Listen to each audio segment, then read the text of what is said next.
I think we're urbanists, so we love the city, we love the country, we don't really love the suburbs. We think that it has been a very poor solution to housing and to living. I'm inspired by the city, by people, by how they act and react.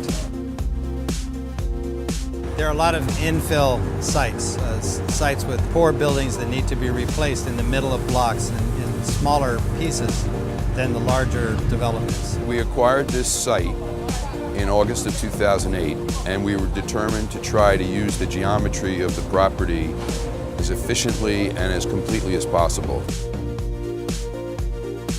The Stack is a multifamily rental building.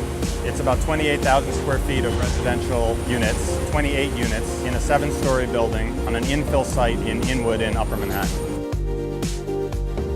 I have been interested in prefabrication since the 70s when I did a project in Vermont using prefabricated boxes. The concept behind the Stack, it's actually coupled with the idea of modular construction.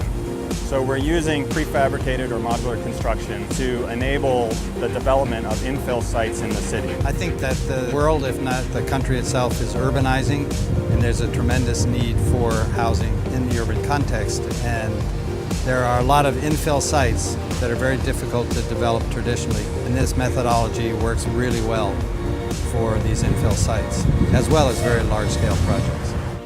One advantage that's perceived in the market is that it's less expensive.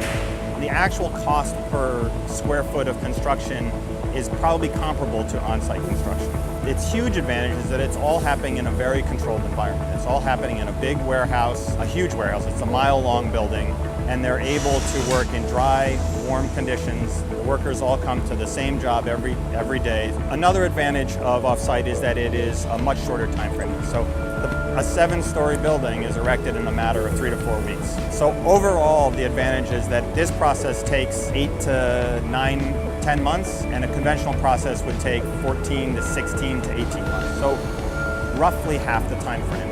And that time saving does two things. It's half the time for carrying costs, and it halves your time to generating income. And those are the two real financial benefits of off-site construction. The front facade of this building, if you've seen the rendering, has the boxes pushing and pulling. If we were to have designed that and built it conventionally, it would have come at an incredible cost premium, because every one of those would have been a structural detail.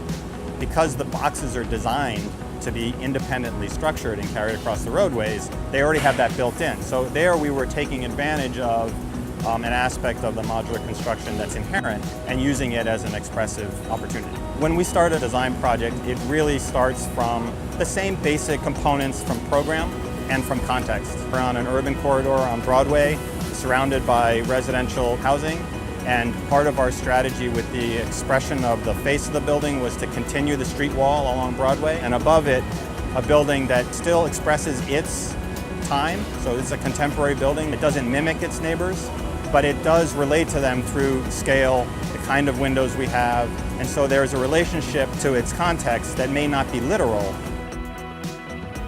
We feel very strongly that design is a necessity and brings great value to every project at every scale. It shouldn't be a luxury. I don't think it's a luxury. It can be perceived as a luxury in an environment where there is no focus on design. It's not an aha moment. It's rolling up your sleeves and trying to compile a clear, clean architectural concept.